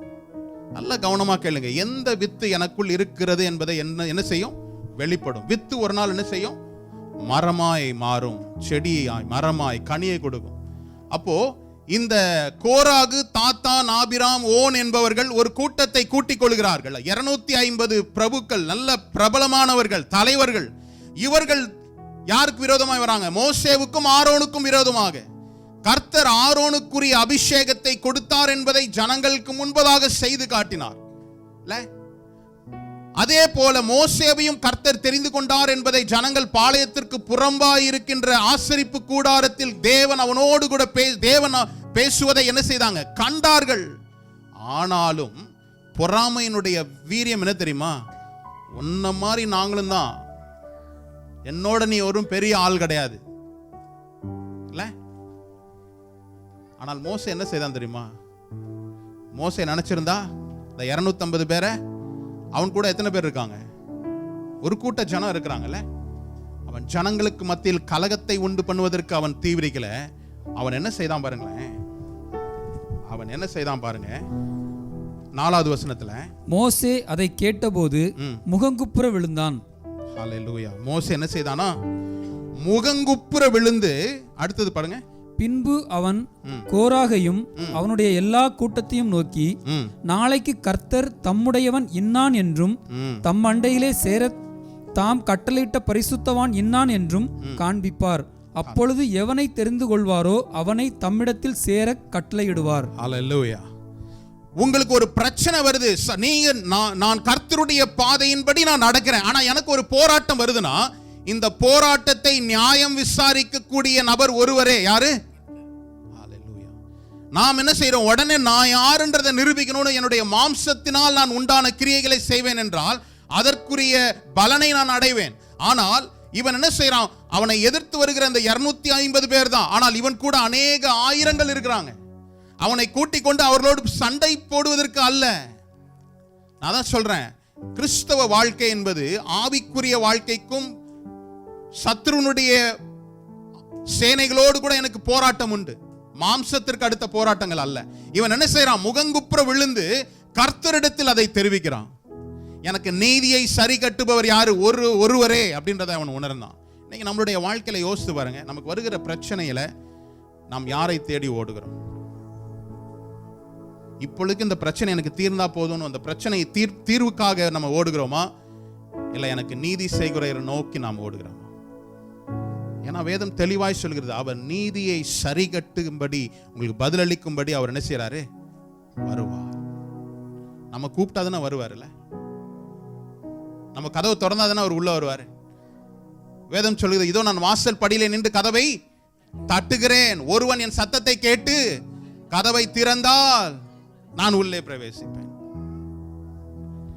நம்ம தட்டுறதை எங்க கவனிக்கிறோம்? மொபைல்ல இருக்கிறது தான் கவனிக்கிறோம் இல்ல? அவர் சத்தத்தை எங்க கேட்கிறோம்ல? தேவனுடைய சத்தம், அவருடைய சத்தம் என்பது அவருடைய வார்த்தை. அவருடைய வார்த்தை உங்களோடு கூட எனக்கு தெரிஞ்சாதானே அவர் அந்த வார்த்தையோடு பேசுவார். எனக்கு தெரியாத வார்த்தைகளோடு அவர் என்ன பேச மாட்டார். அப்போ நான் வார்த்தையில் வல்லவனா இருக்கும் போதுதான், வார்த்தைகள் எனக்கு வெளிப்படும் போதுதான், அந்த வார்த்தையின் மூலமா தேவன் அவருடைய வார்த்தையை அனுப்பி நம்மை குணமாக்குகிறார். அவர் வார்த்தையை அனுப்பி எல்லா தீங்குக்கும் என்னை விலக்கி காக்கிறவரா இருக்கிறார். அப்போ அந்த சத்தத்தை நான் என்ன செய்யணும்? கேட்கணும். நீதி செய்யறதுக்கு எனக்கு கர்த்தர் ஒருவரே. எனக்கு ஏதாவது ஒருத்தங்க செஞ்சுட்டாங்கன்னா உடனே அவங்களுக்கு திருப்பி நான் பதிலடி கொடுக்கணும், கவுண்டர் அட்டாக் கொடுத்துட்டா எனக்கு ஒரு சந்தோஷம், வீட்டுக்கு திருப்தியா போகலாம். எது செய்தாலும் நான் தேவனிடத்துல கொண்டு போய் முறையிடுகிற ஒரு மனிதனா இருப்பேன் என்றால், அவர் நீதி செய்யும் போது அந்த நீதியின் பலனை நீங்க என்ன செய்வீங்க? பெற்றுக்கொள்வீங்க. ஹல்லேலூயா. மோசே முகங்குப்புற விழுந்து அழுகிறான். அவன் சொல்றான், அடுத்தது என்னது பார்க்கிறோம்? 7வது வசனத்தை படிச்சிட்டோம்ல. நாளைக்கு அவைகளில் அக்கினி போட்டு கர்த்தருடைய சன்னதியில் தூபவர்க்கம் இடுங்கள். அப்பொழுது கர்த்தர் எவனை தெரிந்து கொள்வாரோ அவன் பரிசுத்தவானாய் இருப்பான். லேவியின் புத்திரராகிய நீங்களே மிஞ்சி போகிறீர்கள் என்றான். ஹல்லேலூயா. என்ன சொல்றான் பாருங்க, நாளைக்கு அவனுடைய எதிரிக்கு கூட என்ன செய்யறான்? சத்துருக்கு கூட டைம் கொடுக்குறான். இன்னைக்கு நான் உன்னை என்னன்னு பாக்குறேன் பார் அப்படின்னு நம்ம சொல்றோம். அவன் என்ன செய்யறான்? நாளைக்கு உன்னுடைய தூப கலசத்துல அக்னியை போட்டு கொண்டு வா, கர்த்தருக்கு சுகந்த வாசனையா இருக்குதான்றதை செக் பண்ணி பார்க்கலாம். கர்த்தருக்கு முன்பதாக நீ சரியானவனா இருந்தா நானும் கூட என்ன செய்யறேன்? ஒத்துக்கொள்கிறேன். என்னை நிரூபிப்பதற்கு அல்ல, தேவன் நீதி செய்கிறவரா இருக்கிறபடினால் என்னுடைய நடவடிக்கையும் கூட கர்த்தரை என்ன செய்ய முடியும்? நீதி செய்யட்டும். தாவீது கூட அப்படி சொல்றான்ல, கர்த்தாவே உமக்கு வேதனை உண்டாக்கும் வழி என்னிடத்துல இருக்குமா என்று என்னை சோதித்து பாருங்க, அறியுங்க, எனக்கு அதை சொல்லுங்க. ஒருவேளை நான் சரியா செய்யறேன் இருந்தா உம்முடைய வார்த்தை என்ன செய்யட்டும்? நீதிக்குட்படுத்தட்டும். நான் வாழ்வதற்கு என்னை தராசு தட்டுல நிப்பாட்டி வைப்பதற்கு வேத வசனம் தான். நான் என்னுடைய பார்வைக்கு இது ஒருவேளை நல்லது, இதுதான் சரின்னு நான் வாதிடலாம். ஆனால் தேவனுடைய பார்வையில் நான் நீதியின்படி வாழ்ந்தாதான் அவர் நீதியை சரி கட்ட வரும்போது எனக்கு என்ன செய்யும்? சரியான நியாயம் கிடைக்கும்.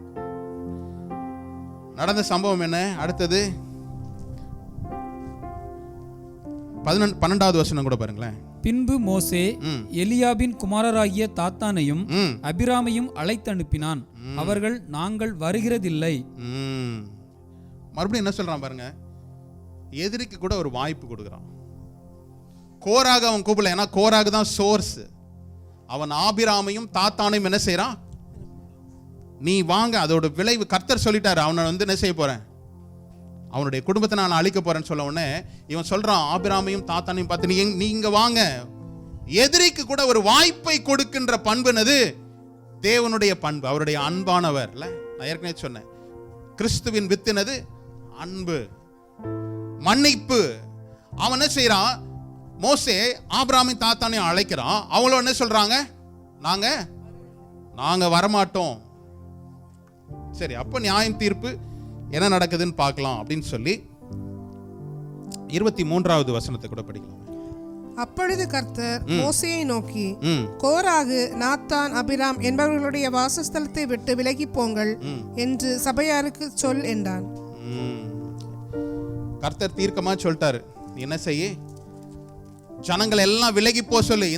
இந்த மனிதர்களுக்கு நான் நியாயம் விசாரிக்கும்படி, நியாயம் சரி கட்டும்படி நான் ஒரு காரியத்தை செய்கிறேன் அப்படின்னு சொல்லும்போது அதுக்கப்புறமா நடக்கின்ற காரியங்கள் நீங்க வீட்டில் குறிச்சு வச்சுட்டு போய் படிக்கலாம். 27ஆம் வசனம் 30 33ஆம் வசனம் வரையும் பார்த்தீங்கன்னா, பூமி அவர்களை உயிரோடு என்ன செய்ததா?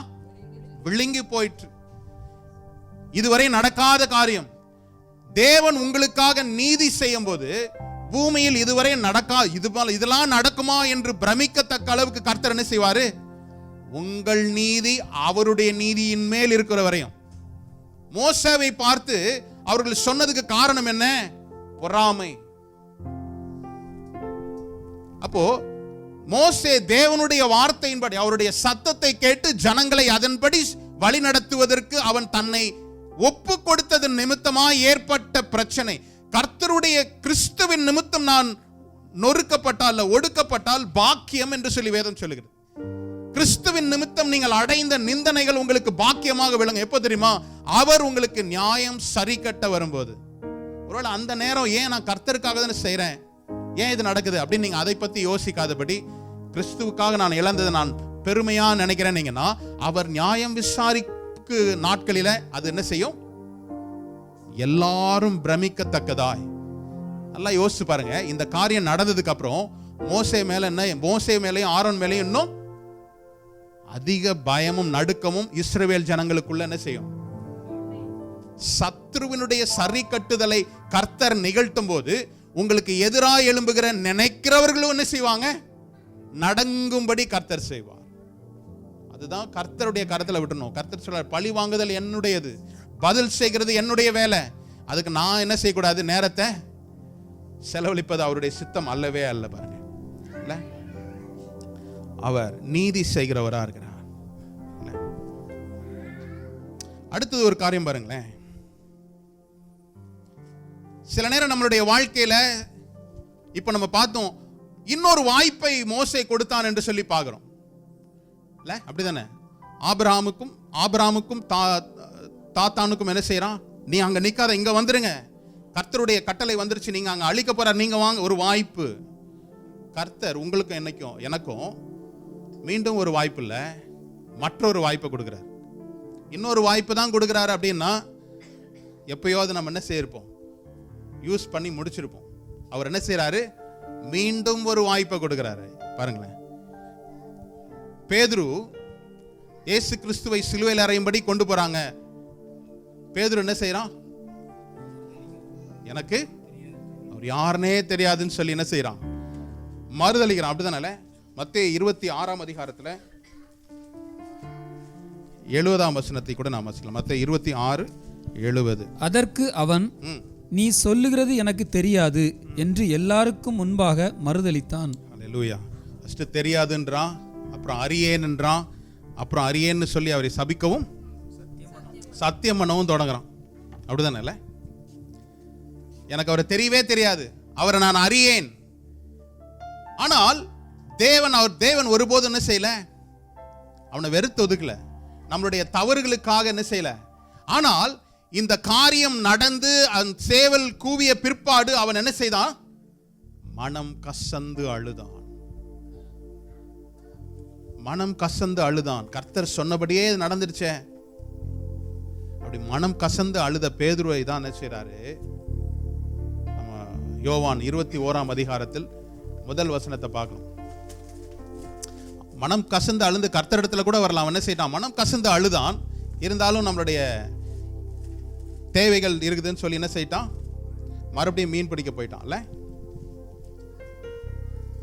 முதல் வசனத்தை கூட படிக்கலாம். இவைகளுக்கு பின்பு இயேசு திபேரியா கடற்கரையிலே மறுபடியும் சீசருக்கு தம்மை வெளிப்படுத்தின விவரமாவது, சீமோன் பேதுருவும் திதுமு எனப்பட்ட தோமாவும் கலிலியா நாட்டிலுள்ள கானா ஊரானாகிய நாத்தான்வேலும் செபெதேவின் குமாரரும் அவருடைய சீசரில் வேறு 2 பேரும் கூடியிருக்கும் போது சீமோன் பேதுரு மற்றவர்களை நோக்கி, மீன் பிடிக்க போகிறேன் என்றான். இதை கேட்டவொன்னு அவங்களும் என்ன சொல்லிட்டாங்க? நானும் உங்களோட வரேன். அவரோடு கூட இருந்த சீஷர்கள் மத்தியில எல்லாருக்கும் ஒரு இன்ஃப்ளூயன்சரா இருந்தான். இல்ல, எல்லாருக்கும் ஒரு தாக்கத்தை உண்டு பண்ணுகிற ஒரு மகனா இருக்கிறான். அவன் பின்மாறி போற மாதிரி இருக்கிறான். தேவனை மறுதலித்தான், ஆனால் மனம் கசந்து அழுதான். ஆனால் கர்த்தர் அவனுக்கு மீண்டும் ஒரு வாய்ப்பை கொடுக்கிறார். இன்னைக்கு நம்மளுடைய வாழ்க்கையில் அநேக தவறுகள், நான் தப்பே பண்ணல அப்படின்னு நம்ம சொல்ல முடியாது. நம்மளுடைய வாழ்க்கையில் அநேக ஒரு பரிபூரணத்திற்கு நேராய் நம்மை நடத்தி செல்றோம். சில தவறுகள் நமக்கு நேர்ந்திருக்கலாம், ஆனால் அந்த தவறுகளின் மத்தியிலும் நான் கர்த்தரை விட்டு விலகாமல் என்னை காத்துக்கொள்ளணும்னு நினைக்கிறோம் பார்த்தீங்களா, அதுதான் கர்த்தர் பார்க்கிறார். அவர் மீண்டும் ஒரு வாய்ப்பை கொடுக்கிறார். என்ன செய்யறாரு? மறுபடியும் அவனை சந்திக்கிறாரு. அவன் இரவுலாம் போயிட்டு மீன் கிடைக்கலன்னு வரான். மறுபடியும் கர்த்தர் அவனுக்கு ஒரு மீனை கொடுக்கிறாரு. எப்பயுமே பாருங்க, ஒரு செழிப்பை கொடுத்துட்டு தான் அவர் கூப்பிடுறாரு. முதலாவது அவனை பார்க்கும்போது என்ன செய்யறாரு? வலை கிளியத்தக்க மீன் கிடைச்சது. அதுக்கப்புறம் அவர் என்ன சொல்றாரு? என் பின்னே வா, நான் உங்களை மனுஷனை பிடிக்கிறவர்களாய் மாற்றினேன். உடனே அவன் என்ன செய்தான்? அவன் பிடித்த மீன்களை எல்லாம் விட்டுட்டு வந்துட்டான். இப்ப ரெண்டாவது ஒரு இடத்துலயும் மீன் கிடைக்குது. அப்ப என்ன சொல்றாரு? என் ஆடுகளை என் மேல் அன்பா இருக்கிறியான்னு கேட்கிறார். ஆமா, நல்லா கவனமா கேளுங்க. எனக்கு மீண்டும் ஒரு வாய்ப்பை கர்த்தர் கொடுக்கும்போது, உலகத்தின் காரியங்களுக்கு அடுத்து நான் ஓடுகிறேனா, கர்த்தருக்கு செவி சாய்க்கிறேனா? ஒருவேளை கர்த்தருடைய வார்த்தைக்கு நான் செவி சாய்த்து நடக்கணும்னா உலகத்தின் சில காரியங்களை நான் இழந்து போக நேரிடலாம். ஆனாலும் கூட கர்த்தருடைய திட்டத்தை என் மூலமா என்ன செய்ய முடியும்? நிறைவேற்ற முடியும். ஓடி போன பேதுரு தான் அப்போஸ்தலர்கள்ல பெரிய ஒரு தாக்கத்தை ஏற்படுத்திய ஒரு மனிதனாக இருக்கிறான். எல்லா அப்போஸ்தலரும் பெரிய காரியங்களை செய்தார்கள், ஆனால் பிரதான அப்போஸ்தலனாக அவன் என்ன செய்தாரு? ஹல்லேலூயா. மற்றொரு வாய்ப்பு எனக்கு கொடுக்கும்போது நான் நீதியின்படி கர்த்தருடைய கட்டளைகளை இல்ல வார்த்தைகளை கை கொள்ள நான் வாஞ்சிக்கிறேனா, இல்ல உலகத்தின் காரியங்களை என்னை நெருக்கி வரும்போது இதெல்லாம் கிடைக்குது. மீன் அப்பதான் நல்லா மீன் கிடைச்சது, இதை வித்து வியாபாரமாக்கினா எனக்கு நல்ல லாபம் கிடைக்கும். ஆனால் கர்த்தர் சொல்றாரு, நீ என் மேல் அன்பா இருக்கிறாயா, அப்ப என் ஆடுகளை மேல். ஹல்லேலூயா. அடுத்தது பாருங்க, பதில் அளிக்கிற தேவனா இருக்கிறார். பதில் அளிக்கும்படி அவர் என்ன செய்வார்? வருவார். எப்பொழுது பதில் அளிப்பார்?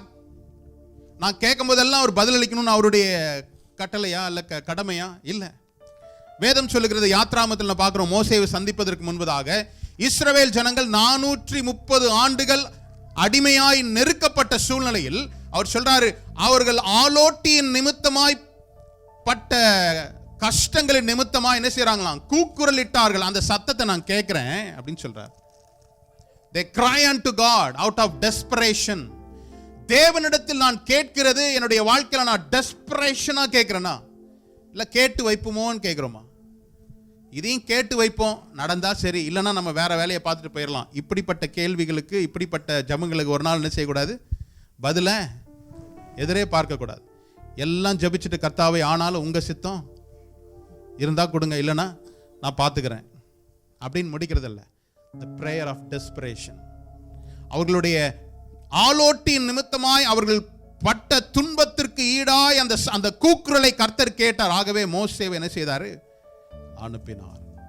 என்னுடைய பதில் அளிப்பு, எனக்கு கர்த்தர் எப்பொழுது பதில் அளிக்கிறாரு? நான் கர்த்தரிடத்தில் என்னுடைய டெஸ்பரேஷனா நான் ஒரு காரியத்திற்காக பேசுகிறேன், அப்படி விண்ணப்பிக்கிறேன், கேட்கிறேன் அப்படின்னா அந்த காரியத்தையே நான் என்ன செய்வேன்? சிந்தித்துக் கொண்டிருப்பேன். கர்த்தரை குறித்தே நான் என்ன செய்வேன்? எப்பொழுது அவர் எனக்கு பதில் கொடுப்பார் என்பதை நான் அறிந்திருப்பேன். இல்லைனா இந்த காரியத்தை எப்படி செய்யணும்னு நான் தான் என்ன செய்வேன்? பிளான் பண்ணிக்கிட்டே இருக்கணும். இல்ல, பதில் அளிப்பது என்பது அதுதான். இல்ல, பாருங்களேன், இன்னொரு சம்பவம் கூட 1 ராஜாக்கள்ல 18ஆம் வசனத்தில் நாம் வாசிக்கிறோம். 400 பாகால் தீர்க்கதரிசிகள் மத்தியிலும் 450 தோப்பு விக்கிர தீர்க்கதரிசிகள் மத்தியிலும் ஒரே ஒரு மனிதனாய் கர்த்தரே தேவன் என்பதை என்ன செய்யறான்? எப்படி அவனுடைய கேள்விக்கு மட்டும் உடனே கர்த்தர் பதில் அளித்தார்? அவனுடைய வாழ்க்கை. அவன் சொல்றான் 16ஆம் அதிகாரத்துல, கர்த்தருக்கு முன்பதாக நிக்கிற நான் சொல்றேன், இந்த தேசத்தில் மழையாவது பனியாவது பெய்ய போகிறது இல்ல. மழையை நிக்கிறான், மழையை நிப்பாட்டுறான், மழையை வர வைக்கிறான். இல்ல, யாக்கோபுல சொல்லப்பட்டிருக்கு பாருங்களேன். எலியா நம்மை போல பாடுள்ளவனா இருக்கிறான், ஆனாலும் கருத்தாய் ஜெபிக்கிறான். நம்ம கருத்தா ஜெபிக்கிறோமா? ஏதாவது ஒரு ப்ரேயர் சொல்லி ப்ரேயர் பண்ணுங்கன்னா அந்த ப்ரேயர் அதை விட்டுட்டு எங்கெங்கலாமோ போகும். ஏன்னா அவங்க சிந்தையோ கருத்து அப்படின்னானது ஒரு காரியத்திற்காய் கருத்தாய் ஜெபிக்கிறதற்கு கண்டிப்பா கர்த்தர் என்ன செய்ய முடியும்? இல்ல, நீதிமானுடைய உருக்கமான ஜெபத்திற்கு மிகுந்த பலன் உண்டு. உருக்கமாய் நீதிமான், இந்த 2 வார்த்தை கேளுங்க. நீதிமான், உருக்கமான ஜெபம். நீதிமான்னா யாரு? நீதியின்படி நடக்கிறவன், நீதி செய்கிறவன். அந்த நீதியின்படி செய்கிறவனுடைய ஜெபம் கேட்கப்படும். கருத்தாய் ஜெபித்தான், அது கேட்கப்பட்டது அப்படின்னு சொல்லி நம்ம பார்க்கிறோம். அப்போ இந்த பாகால் விக்கிரக தோப்பு தீர்க்கதரிசியின் முன்பதாக ஒரு மனிதனாய் கர்த்தரை நோக்கி விண்ணப்பம் பண்ணுகிறான். வானத்திலிருந்து அக்னி வந்து அனைத்து பலிகளையும் என்ன செய்தது? பட்சித்து போட்டது. பதிலளிப்பதற்கு ஒரு கிரைட்டீரியா என்னவா இருக்குது? கருத்தாய் ஜெபிப்போம். ஜெபிப்பதற்கு நீதிமானாய் நான் நடக்கணும். தேவனுக்கு முன்பதாக நிக்கிற நான் சொல்றேன், இந்த தேசத்துல பனியாவது மழையாவது பெய்யாதுன்னு சொல்றான். அப்படியே நடக்குது. இன்னைக்கு நம்மளுடைய ஜெபங்கள் என்னது? கருத்தாய் ஜெபிக்கணும். நம்முடைய வாழ்க்கையில கர்த்தரிடத்திலிருந்து பதில் பெற்றுக்கொள்வதற்கு நான் நீதி செய்கிறவனாய் நீதிமானாய் நடந்து கொள்ளும் வரை கர்த்தர் அந்த ஜெபத்தையும் விண்ணப்பத்தையும் அவர் என்ன செய்கிறாரு? கேட்கிறவராய் இருக்கிறார். ஹல்லேலூயா. எத்தனை பேருக்கு பிரயோஜனமா இருந்தது? இது கேட்கிறவர்களா இல்லாதபடி செயல்பட கர்த்தர் எங்களை ஏவும் சொல்லி ஒரு நிமிஷம் நாம் எழுந்திருப்போம்.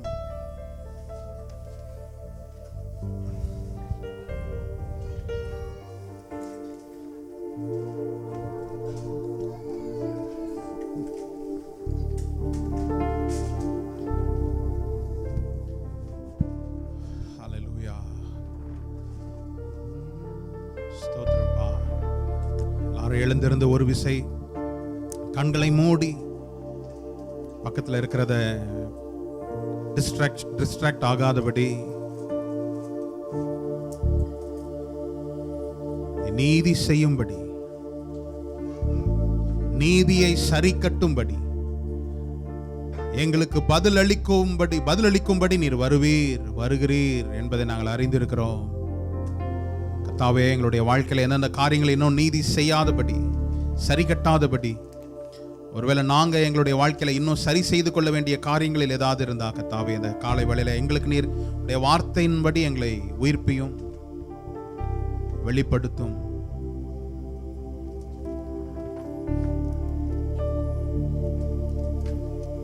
இந்த உலகத்தின் அனைத்து காரியங்களும் ஒரு நாள் மாயமாய் மறைந்து போகக்கூடிய ஒரு உலகத்திற்கு பின்பு நாங்கள் ஓடாதபடி, நம்முடைய பிள்ளைகளை ஒருபோதும் நீர் இங்க வெட்கப்படுத்தாதபடி நீர் பாதுகாத்துக் கொள்ளுகிற தேவன்.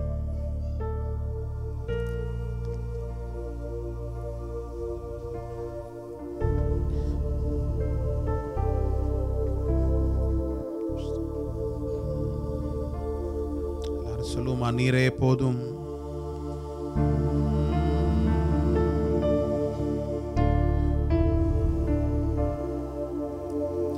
நீரே போதும், நீரே போதும், நீரே போதும் இயேசுவே, நீரே போதும், நீரே போதும், நீரே போதும் இயேசுவே. கழுகை போல என்னை எழும்ப செய்தி, கேதுரு போ என்னை வளர செய்தி. கழுகை போல என்னை எழும்ப செய்தி, கேதுரு போ என்னை வளர செய்தி. நீரே போதும், நீரே போதும், நீரே போதும் இயேசுவே, நீரே போதும், நீரே போதும், நீரே போதும் இயேசுவே. இந்த காலை வேளையில ராஜா, நீரே போதும். உம்முடைய நீதிக்குட்படுத்துகிற பிள்ளைகளாய் எங்களை மாற்றும். நீதியின் பாதையில் நடப்பதற்கு எங்களுக்கு கிருபைகளை தாரும். நீர் வந்து நியாயத்தை சரி கட்டும் போது கர்த்தாவே, உமது பக்கத்தில் நாங்கள் இருப்பதற்கு போதிய கிருபைகளை எங்களுக்கு தாரும். ஆவியானவர், எங்களை நீர் மறைத்து உம்முடைய சன்னிதானத்தில் சேர்த்து கொள்ளும்படியாய் உம்முடைய சமூகத்தில் வாழ எங்களுக்கு பலனை தாரும். கர்த்தாவே, எங்களை தாழ்த்துகிறோம். உம்முடைய வார்த்தையை கேட்டு கடந்து செல்கிற ஜனமாய் இல்லாதபடி எதை நோக்கி நாங்கள் நகர்கிறோம் என்பதை அறிந்து கொள்ள கர்த்தர் எங்களுக்கு பலனை தாரும். கர்த்தர் பொறுப்பெடுத்துக் கொள்ளும், பலப்படுத்தும். எங்களை தாழ்த்துகிறோம். உம்முடைய கரங்களுக்கு நேராக ஒப்பு கொடுத்து ஜெபிக்கிறோம். இயேசு கிறிஸ்துவின் நாமத்தில் தாப்போம்.